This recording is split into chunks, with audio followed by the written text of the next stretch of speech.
Bihar estate 2023 का आपका result कब आएगा? क्या बीपीएससी टीआरई 4 में जो आपका बिहार एस्टेट बच्चों ने भरा था, क्या ये लोग वैलिड रहेंगे? तो हेलो स्टूडेंट टीचर्स, एक बार फिर से आप सभी का स्वागत है आपके अपने यूट्यूब चैनल पर जिसका नाम है ट्रेनिंग जंक्शन। जैसा कि मेरे भाई आप सभी को पता है, आपका बिहार एस्टेट टीजीटी पीजीटी का पेपर हो चुका, उसका आंसर की आ गई और एक ही कमेंट मेरे दोस्त आपका डेली आता था क्या कि सर बिहार एस्टेट 2023 का आपका रिजल्ट कब आएगा? वीडियो में लास्ट तक बने रहेगी मेरे दोस्त, आपको सारी जानकारी मिल जाएगी। ठीक है, तो सबसे पहले मेरे भाई आपका पहला सवाल जो कि क्या बीपीएससी टीआरई 4 में जो आपका बिहार एस्टेट बच्चों ने भरा था, क्या ये लोग वैलिड रहेंगे? तो याद रखिएगा 100% ये तो आपका वैलिड रहेंगे ही रहेंगे। ठीक है, चाहे आपका रिजल्ट आ जाए चाहे आपका कल आए, तो इनको मौका मिलेगा। अब दूसरा मेरे भाई आपका ये रिजल्ट आपका कब तक आएगा उस पर बात कर लेते हैं। आप सभी को पता है मेरे दोस्त, जो आपका बिहार एस्टेट से जब फॉर्म आया था सेम उसी समय आपका फॉर्म आया था, जिसका अभी आपका रिजल्ट आया था। तो पूरे यूट्यूब में मेरे भाई सबसे पहले हम लोगों ने दिखाया था,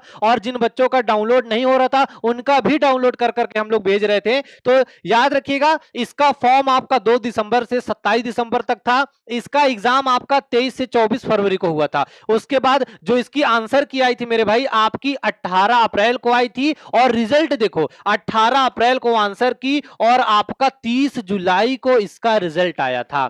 अब सेम इधर मेरे भाई देख लेते हैं, जो आपका बिहार एस्टेट टीजीटी पीजीटी, इसका फॉर्म आपका 14 दिसंबर को स्टार्ट हुआ। उसके बाद क्योंकि ज्यादा बच्चे इनको हो सकता है मिल नहीं पाए थे, तो इन्होंने मार्च में 2 दिन के लिए फिर से फॉर्म खोला था, और आपका 1 मार्च इसकी लास्ट डेट रखी गई थी। आपका पेपर 1 का एग्जाम 18 से 29 मई, पेपर 2 का एग्जाम 11 से 20 मई को। इसके बाद जो आपकी आंसर की थी ना मेरे दोस्त, वो आपकी पेपर 1 की 11 जुलाई और पेपर 2 की आपकी 17 जुलाई। और 17 जुलाई से मेरे भाई लगभग अगर मोटा मोटा देखे तो 1 महीना आपका हो रहा है, लेकिन आपका रिजल्ट आया नहीं। अब आपके मन में ये सवाल इसलिए आ रहा है क्योंकि जो आपका इसके पहले वाला आपका एस्टेट हुआ था, उसका पेपर रिजल्ट मिला के आपका 1 महीने के अंदर सब कुछ हो गया था, और यहां तो आपके 8 महीने हो गए। तो मेरे भाई इसका बहुत सारे कारण हैं, लेकिन जो सबसे बड़ा कारण अभी समझ में आ रहा है, जैसे इसमें 18 अप्रैल को आपका आंसर किया ही, रिजल्ट में यहां पे मेरे दोस्त लगभग आपका 2 से ढाई महीने का समय लग गया।